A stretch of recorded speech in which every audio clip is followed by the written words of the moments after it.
আমার নাম মোহাম্মদ হাসান খান। আমি বাংলাদেশের পোশাক শিল্পের একজন উদ্যোক্তা। আমার প্রতিষ্ঠানের নাম রাইজিং গ্রুপ ঢাকা। ১৪টা শিল্প প্রতিষ্ঠান নিয়ে আমাদের গ্রুপ। এখানে মূলত আমরা পোশাক তৈরি করি, আমরা সুতা তৈরি করি এবং আমরা কাপড় তৈরি করি, ভার্টিক্যাল ইন্ডাস্ট্রি। এর বাইরে আমাদের অ্যালাইড ইন্ডাস্ট্রিও আছে। আর বিজনেস ডাইভার্সিফিকেশনের অংশ হিসেবে আমরা ইকোনমিক জোন ডেভেলপ করছি। আমরা ফিনান্সিয়াল ইনস্টিটিউটের সাথেও জড়িত আছি। আমার সবচেয়ে বড় স্বস্তির জায়গাটা হচ্ছে যে আমার যে বিজনেসের যে যাত্রা পথ চলা, এটা একটা টেকসই জায়গায় আমি নিয়ে যেতে পেরেছি। বাংলাদেশের অনেক উদ্যোক্তা খুব ভালো অবস্থায় শুরু করেন, আর শুরু করার পরে একটা সময় হোঁচট খেয়ে যান, হোঁচট খেয়ে আর উঠে দাঁড়াতে পারেন না।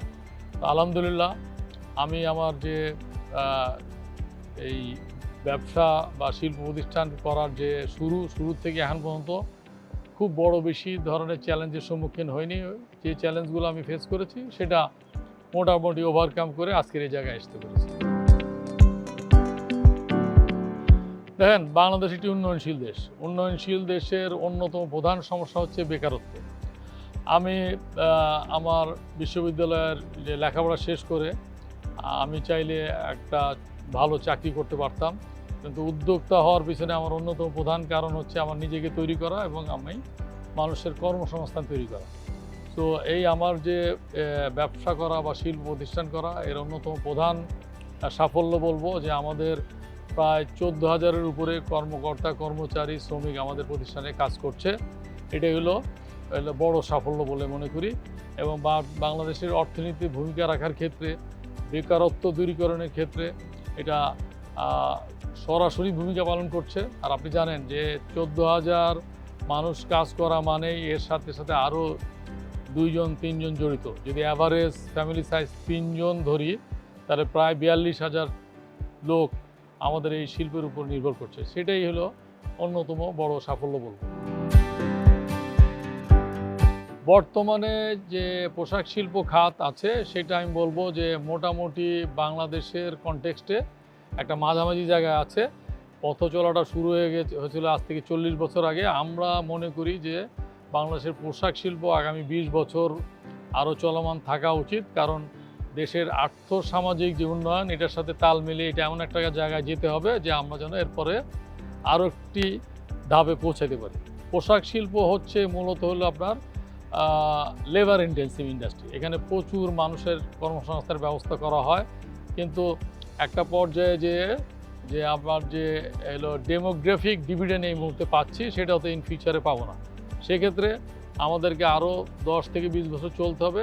এর মাঝখান থেকে আমাদের অন্য ইন্ডাস্ট্রিতে ডাইভার্ট করতে হবে, যেখানে আরও ভ্যালু অ্যাড করার সুযোগ থাকে, যেখানে আরও টেকনোলজি আপনাকে অ্যাপ্লাই করার সুযোগ থাকবে, যেখানে আপনার হলো এআই ব্যবহার করার সুযোগ থাকবে, সেই জায়গায় আমাদেরকে যেতে হবে। দেখেন, বাংলাদেশের শিল্প আর পোশাক শিল্প এই যে অঙ্গাঙ্গিভাবে জড়িত। যদি অন্যতম প্রধান চ্যালেঞ্জের কথা বলি, সেটা বলবো হলো অবকাঠামো। আমাদের অবকাঠামোর মধ্যে সবচেয়ে বড় চ্যালেঞ্জিং এই মুহূর্তে সেটা হচ্ছে আমাদের জ্বালানি সমস্যা। আরটা হচ্ছে আমাদের ধরেন ব্যাংক ইন্টারেস্ট রেট, যে এখন একজন উদ্যোক্তা 13% 14% ইন্টারেস্ট দিয়ে ইন্ডাস্ট্রি করে সাস্টেন করা খুব কঠিন। আর একটা হচ্ছে আমাদের ধরেন যে ইনফ্রাস্ট্রাকচারের ইনএফিসিয়েন্সি, যে আমাদের পোর্টের যে ইনএফিসিয়েন্সি বলেন, আমাদের যে ব্যুরোক্রেসি বলেন, এগুলোর বিষয় আছে। আর আমাদের আভ্যন্তরীণ যে বিষয় আছে উদ্যোক্তাদের মধ্যে এক ধরনের বিষয় কাজ করে, সেটা হচ্ছে এই যে আমরা ব্যবসাটা করার সময় খুব ভালোভাবে হিসাব কিতাব করে ব্যবসাটা করি না। কারণ ব্যবসার টার্নওভার এক জিনিস আর রিটেনশন বা প্রফিটেবিলিটি এক জিনিস, দুইটা কিন্তু ভিন্ন জিনিস। আমরা যদি সবসময় টার্নওভার নিয়ে চিন্তা করি, তাহলে কিন্তু একসময় এটা অনেক বড় ব্যবসা হবে, কিন্তু একসময় কলাপস করবে। তো এইগুলা চ্যালেঞ্জ, এইগুলা সবসময় ছিল, কম বেশি থাকবে, বাট এই চ্যালেঞ্জগুলো যত তাড়াতাড়ি কমানো যায় তত ভালো। বাধা, অন্যতম প্রধান বাধা হলো আমি বলবো ব্যুরোক্রেসি। এখানে ব্যুরোক্রেসির মাইন্ডসেট এবং হলো এই আমলাতান্ত্রিক জটিলতার কারণে আমরা প্রতিনিয়ত আমি বলবো পিছিয়ে যাচ্ছি। আর একটা বিষয় হচ্ছে আমাদের ভিতরেই কারো রং ডুইং, সেটাকে জেনারেলাইজ করা হয়। আমাদের সব সেক্টরেই ভালো মানুষের সংখ্যাই বেশি, কিছু দুষ্টু লোক আছে, কিন্তু দেখা যায় যে তাদের রং ডুইংটাকেই পুরাপুরি ওই সেক্টরের উপরে আপনাকে পোর্ট্রেট করা হয়। তো এইটা একটা বড় বাধা।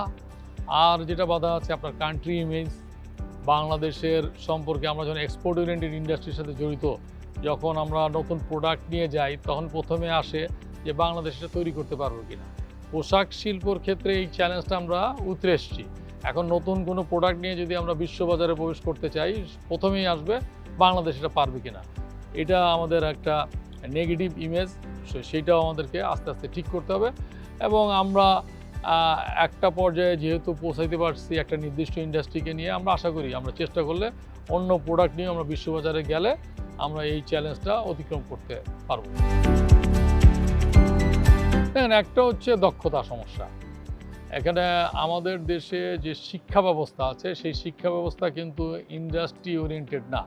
এখানে যে বিষয়গুলো নিয়ে লেখাপড়া করা হয় আর আমাদের ইন্ডাস্ট্রি বা অন্য শিল্পে যে ধরনের হলো আপনার জনশক্তির প্রয়োজন হয়, এটা ম্যাচ করে না।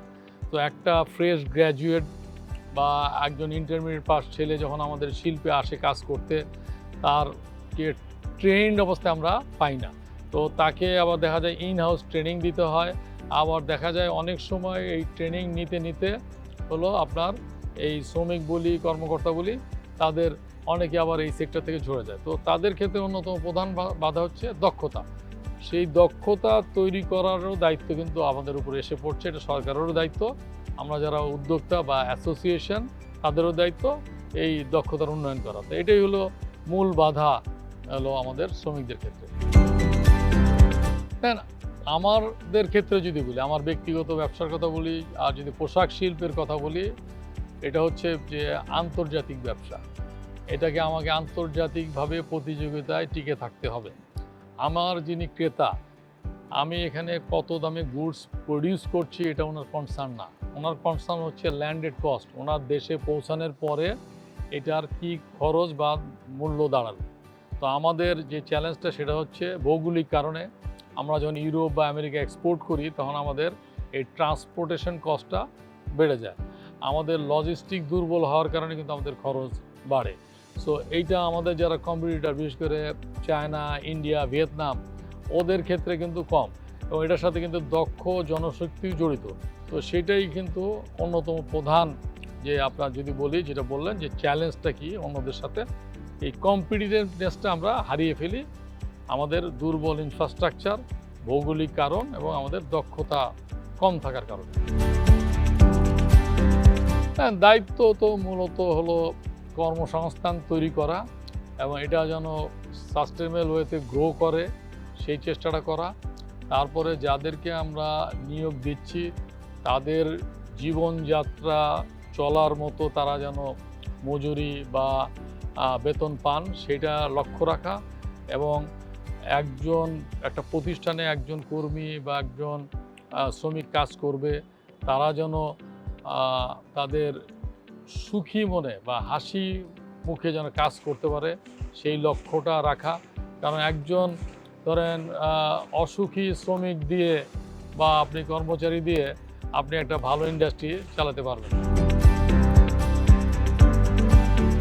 ব্যক্তিগতভাবে আমাকে এমন সিদ্ধান্ত নিতে হয়েছে যে আমার ইচ্ছা না থাকা সত্ত্বেও আমাকে 2টা ইন্ডাস্ট্রি বন্ধ করে দিতে হয়েছে। বন্ধ করতে হয়েছে এই জন্য যে ওই নির্দিষ্ট ইন্ডাস্ট্রিগুলো ক্রমান্বয়ে লস করছিল এবং ভবিষ্যতেও যে ভালো করবে এরকম দক্ষ ব্যবস্থাপক আমি পাইনি বলে আজ থেকে ধরেন প্রায় 15 বছর আগে আমি একটা সোয়েটার ফ্যাক্টরি শুরু করার পরে আমি 1.5-2 বছরের মাথায় এটা আমি বন্ধ করে দিয়েছি। এটা একটা কঠিন সিদ্ধান্ত ছিল, জনপ্রিয় সিদ্ধান্ত ছিল না, কিন্তু এটা বাস্তববাদী সিদ্ধান্ত আমাকে নিতে হয়েছে। আর যদি সেক্টরের কথা বলি, বিজিএমইর কথা বলি, এইখানেও অনেক সময় অনেক কঠিন সিদ্ধান্ত নিতে হয় যেটা হয়তো মেম্বাররা পছন্দ করেন না, কিন্তু যেটা বাস্তবমুখী সিদ্ধান্ত সেটা আমরা নিই। কিন্তু দিনের শেষে যখন মেম্বাররা বুঝেন যে এটা সবার স্বার্থে নেওয়া হয়েছে তখন সেটাও তারা ভালোভাবে গ্রহণ করে বলেই আমি এখন পর্যন্ত আমার যে অভিজ্ঞতা তাতে আছে। দেখেন, নীতিগত পরিবর্তনের চেয়ে আমি যেটা চাবো সেটা হচ্ছে নীতির যেটা প্রণয়ন করা হয় সেটা যেন চলমান থাকে, প্রতিনিয়তই যেন নীতি পরিবর্তন না হয়। বাংলাদেশের ক্ষেত্রে অন্যতম প্রধান চ্যালেঞ্জ হচ্ছে প্রতিবার বাজেটের সময় অথবা সরকার বিভিন্ন সময় যে নীতি প্রণয়ন করেন দেখা যাচ্ছে সেই নীতির উপরে ভিত্তি করে যখন আমরা একটা ইন্ডাস্ট্রি করি, সেটা যখন ইন্ডাস্ট্রিটা উৎপাদনের পর্যায়ে যাওয়ার সময় এই নীতিটা পরিবর্তন হয়ে যায়।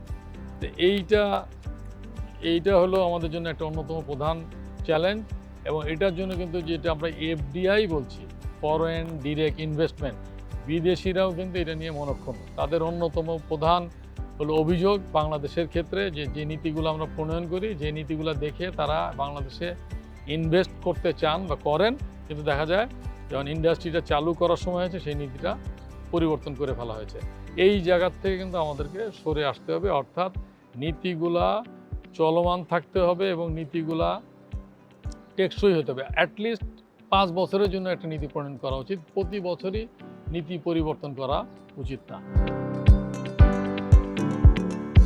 একটা হচ্ছে ব্যক্তিগতভাবে করা হয়, আর এই যে সংগঠন বিজিএমইএ সহ আরও যে বাণিজ্য সংগঠন গড়ে উঠছে, এটাই কিন্তু সরকারের সাথে ব্যবসায়ীদের একটা সমন্বয় করা বলেন, ব্রিজ তৈরি করা বলেন, এটা দায়িত্ব হলো সংগঠনের।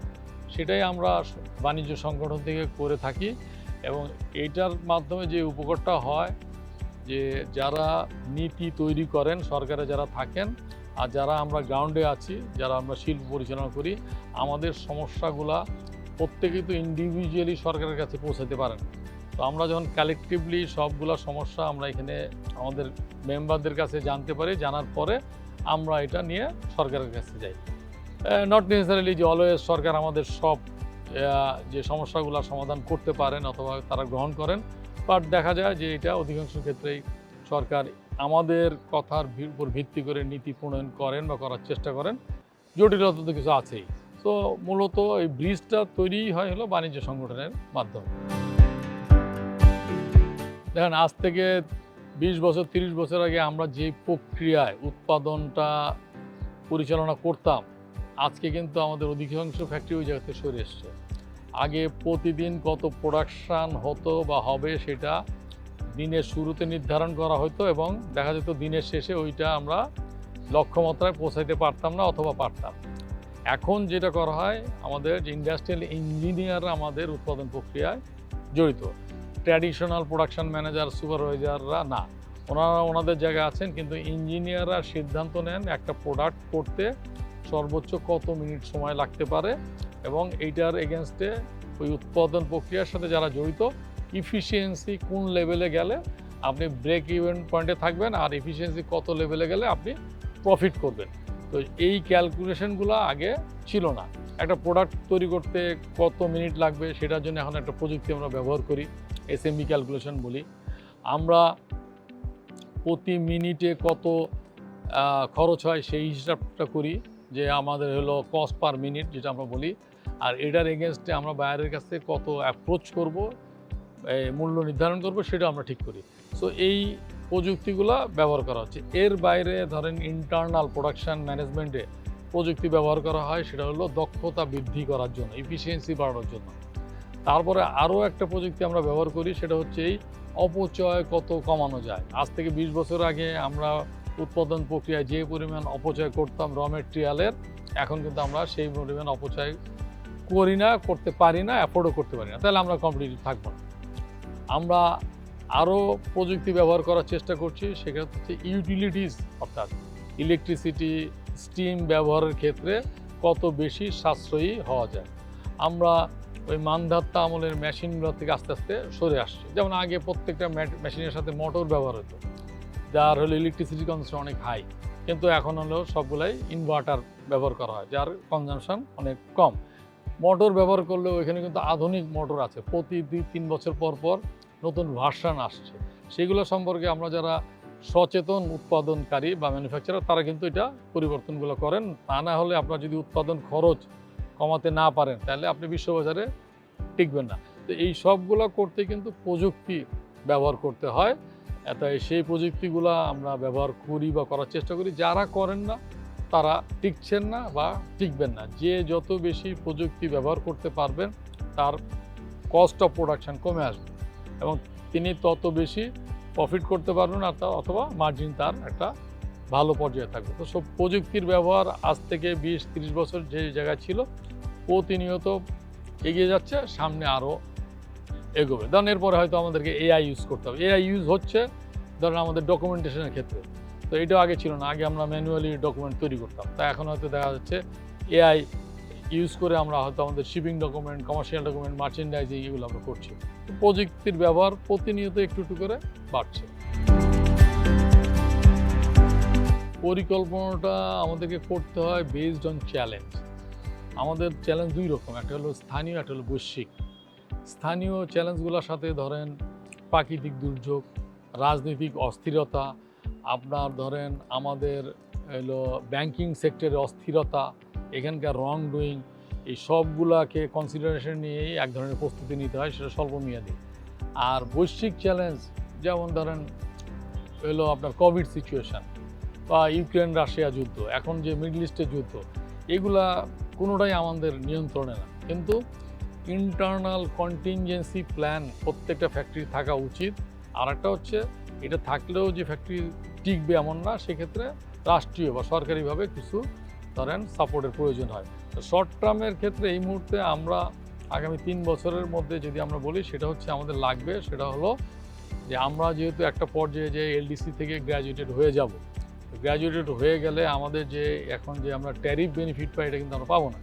তাহলে আমাদেরকে বিভিন্ন আমাদের যে এক্সপোর্ট ডেস্টিনেশন আছে, সেখানে যে আমাদের এগ্রিমেন্টগুলো করার দরকার, ফ্রি ট্রেড এগ্রিমেন্ট বা আমরা যদি ইপিএ বলি, তারপরে আমরা যদি সেপা বলি, এই এগ্রিমেন্টগুলো যত তাড়াতাড়ি করা সম্ভব এটা করতে হবে। শর্ট টার্ম বলতে নেক্সট 3 to 6 ইয়ার্স এটা লাগবে। লাগলেই কিন্তু আমরা গ্র্যাজুয়েটেড হয়ে যাওয়ার পরেও কম্পিটিটিভ থাকবো। সো এটা আছে। আর ইনফ্রাস্ট্রাকচারের ক্ষেত্রে আছে আমাদের রিনিউয়েবল এনার্জির ইউজ করার ক্ষেত্রে আমাদেরকে মনোযোগ দিতে হবে। আমরা ডিজিটাল ফ্যাক্টরি পাসপোর্ট করার চিন্তা করছি, এমনকি আমরা ডিজিটাল প্রোডাক্ট পাসপোর্ট করার চিন্তা করছি। সো এটা আমাদের শর্ট টার্ম বা লং টার্মও বলতে পারে, বা মিড টার্ম প্ল্যানিং। দীর্ঘমেয়াদে এই খাতে আমরা চাই যে এনাফ ভ্যালু এডিশন হোক। আমরা কিন্তু এই মুহূর্তে ভলিউম কাজ করি, বেসিক কাজ করি। আমাদের হলো আজ থেকে যদি বলি 10 বছর পরের প্ল্যান, আমরা এই বেসিক গুডস আর করতে চাই না, করলেও সেটা পরিমাণে কমিয়ে আনতে চাই। আমরা ভ্যালু এডেড গুডস করতে চাই, সেটার জন্য আমরা টেকনোলজি ব্যবহার করতে চাই। সেটা হলো লং টার্ম প্ল্যানিং। আর একটা হচ্ছে লং টার্ম প্ল্যানিং হলো আমরা মার্কেটটাকেও ডাইভার্সিফাই করতে চাই। আমরা খুব বেশি নির্ভরশীল হলে ইউরোপ, আমেরিকা, কানাডা, এই 3টা মার্কেটে। তো আমরা পৃথিবীর অন্য দেশগুলোতেও আমাদের ব্যবসাটাকে প্রসার করতে চাই, যেন রিস্ক ফ্যাক্টরটা কমে আসে। কারণ too much dependency on a single market, এটা আমাদের জন্য হেলদি সিচুয়েশন না। এটা আমাদের লং টার্ম প্ল্যানিং। এটার জন্য আমাদেরকে প্রোডাক্টও ডাইভার্সিফাই করতে হবে। প্রোডাক্ট ডাইভার্সিফাই করতে পারলে একসাথে যখন ভ্যালু এডিশন হবে, আমরা মার্কেট ডাইভার্সিফাইও করতে পারবো। এটা আমাদের লং টার্ম প্ল্যানিং। এর বাইরে আমি পোশাক শিল্পের যেহেতু এখন সেকেন্ড জেনারেশন চলে এসছে, সেকেন্ড জেনারেশনের প্রতি আমাদের আহ্বান সবসময় ছিল, এখনও থাকবে। তারা যেন পোশাক শিল্পটাকে ধরে রাখে, এর বাইরে অন্য ইন্ডাস্ট্রিতেও ফোকাস করে। সেটা এক্সপোর্ট ওরিয়েন্টেড হতে পারে, লোকাল হতে পারে, যাতে করে ইন্ডাস্ট্রিটা যেন ডাইভার্স হয়। একটা নির্দিষ্ট ইন্ডাস্ট্রির উপরে একটা দেশের অর্থনীতি অতিমাত্রা নির্ভরশীল, এটা ভালো লক্ষণ না। তো এটাও আমাদের কিন্তু লং টার্ম প্ল্যানিং। দেখেন, ইতিবাচক নেতিবাচক সব বিষয়ে আছে। আপনাদের সেক্টরের কথা যদি বলি, মিডিয়া, ওখানেও কিন্তু সমালোচনা আছে। যারা সমালোচনা করবেন, আমার তাদের প্রতি আহ্বান যে সমালোচনার জন্য কনস্ট্রাকটিভ হয় এবং সমালোচনা করার সাথে সাথে যেন সমাধানটাও বলে। এখন একজন উদ্যোক্তা 3 কোটি বা 5 কোটি টাকার গাড়ি চালাচ্ছে বলেই তাকে সমালোচনা করবেন, এটার সাথে আমি কোনোভাবেই একমত।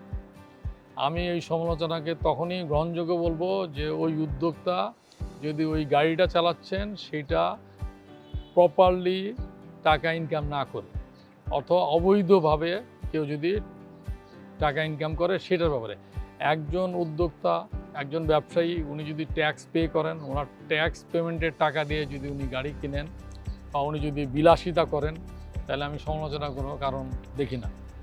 আর কিছু মানুষ সমালোচনা করার জন্যই করবে। আমরা যারা উদ্যোক্তা, আমাদের কাজ হচ্ছে কর্মসংস্থান তৈরি করা, শিল্প তৈরি করা। এক সময় আমরা কি যারা নতুন উদ্যোক্তা নিজের পরিবারের জন্য কাজ করতাম, নিজের পরিবারের চাহিদা পূরণ হয়ে যাওয়ার পরে কিন্তু আমরা কাজ করার চেষ্টা করি দেশের জন্য, সমাজের জন্য। সবসময় আমরা সফল হই বিষয়টা এমন না, বাট চেষ্টাটা থাকে। তো সমালোচনা থাকবে, ভালো কাজও থাকবে, কেউ কেউ মন্দ কাজ করবেন, সেটার দায়ভারও নিতে হবে। এইভাবেই সামনে এগোতে হবে। ভিন্ন মতকে যিনি বা যারা নেতিবাচকভাবে গ্রহণ করেন তারা সামনে এগোতে পারবেন না। আপনাকে ভিন্ন মতকে গ্রহণ করতেই হবে। এটাই তো হলো, যদি বলি, গণতান্ত্রিক সৌন্দর্য।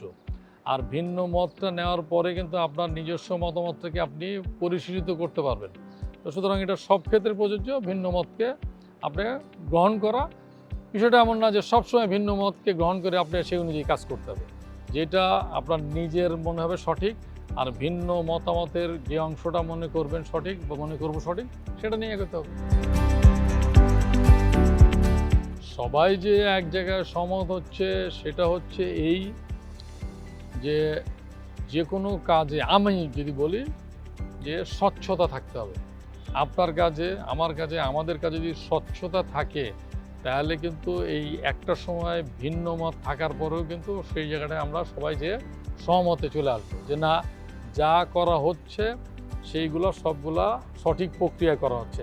এবং কাজ করার সময় কিন্তু ভুল হতে পারে, ভুল হওয়া এক জিনিস, আর একটা ইল মোটিভ থাকা এক জিনিস। তো কোনো ইল মোটিভ থাকা যাবে না। তো ভিন্ন মত, সবগুলো ভিন্ন মত একসময় যে কিছু কিছু পয়েন্টে কিন্তু আপনি একমত, সহমত হয়ে যাবেন, কিছু পয়েন্টে কিন্তু কখনোই আপনি সহমত হতে পারবেন না। তার অর্থ এই না যে এটা নিয়ে নিজেদের মধ্যে যুদ্ধ করতে হবে। ভিন্ন মত থাকবে, এটা সৌন্দর্য, কিন্তু বেসিক পয়েন্ট, যে পয়েন্টে সহমত পোষণ করলে দেশের মানুষ ভালো থাকবে, অর্থনীতি ভালো থাকবে, দেশ ভালো থাকবে, তো সেই জায়গাটা সহমত পোষণ করতে হবে। শুধু বাইরের বলে না, আমাদের নিজেদের মধ্যেও অনেকে অনেক কিছু ভালোভাবে না বুঝেই ব্যবসাটা করেন। আমি একটা টার্ম ইউজ করি, টার্নওভার এবং প্রফিট। বাইরের থেকে অনেকে মনে করে যে একটা প্রতিষ্ঠান বছরে 100 মিলিয়ন এক্সপোর্ট করছে অথবা $100 মিলিয়ন টার্নওভার, তার মানে এই কোম্পানি প্রচুর প্রফিট করছে। তো নট নেসেসারিলি টার্নওভার আর প্রফিট এক জিনিস। তো এইটা যারা ব্যবসা বাণিজ্য বা শিল্পের সাথে জড়িত না, তাদেরকে বোঝানো খুব কঠিন। তবে অনেকে এটা বোঝেন, না বোঝার কোনো কারণ নাই। আপনি একটা গুডস 100 টাকায় বিক্রি করা মানে আপনার 5 টাকা প্রফিটও হইতে পারে, 5 টাকা লসও হইতে পারে। তো এইটা বাইরের থেকে বোঝে না, মনে করে 100 টাকা একটা গুডস বিক্রি হয়েছে, তার মানে উনি ভালো একটা অ্যামাউন্টে প্রফিট করছেন। আমাদের ক্ষেত্রে যেটা হয় যে আমরা $40 বিলিয়ন ইন্ডাস্ট্রি, বা আমরা কেউ কেউ 100 মিলিয়ন, 200 মিলিয়ন, কেউ কেউ 500 মিলিয়ন এক্সপোর্ট করি, কিন্তু নট নেসেসারি অলওয়েজ যে আমরা ভালো মার্জিনে ব্যবসা করি। অবশ্যই যে আপনি শিল্প প্রতিষ্ঠান বা আমি শিল্প প্রতিষ্ঠান পরিচালনা করব, আমার তো একটা মার্জিন থাকতেই হবে। তো বাইরের মানুষের ক্ষেত্রে অনেক সময় এটা বোঝানো কঠিন হয় যে না, আমার টার্নওভার ডাজ নট মিন আমার প্রফিট। আমি কি প্রশ্ন করতাম এটা আমি বলতে পারবো না, তবে একজন সাধারণ নাগরিক হিসাবে, একজন ব্যবসায়ী বা উদ্যোক্তার কাছে আমার যেটা চাওয়া, যে আপনি নিজের স্বার্থটা যেমন দেখবেন, সাথে সাথে আপনি দেশের স্বার্থটাও দেখবেন। এই দুইটা যদি সমন্বয় করতে পারেন, তাহলেই কিন্তু আপনি নিজেকে একজন সুনাগরিক বা আমি একজন ভালো উদ্যোক্তা হিসাবে প্রমাণ করতে পারবো। এটাই হলো আমার চাওয়া।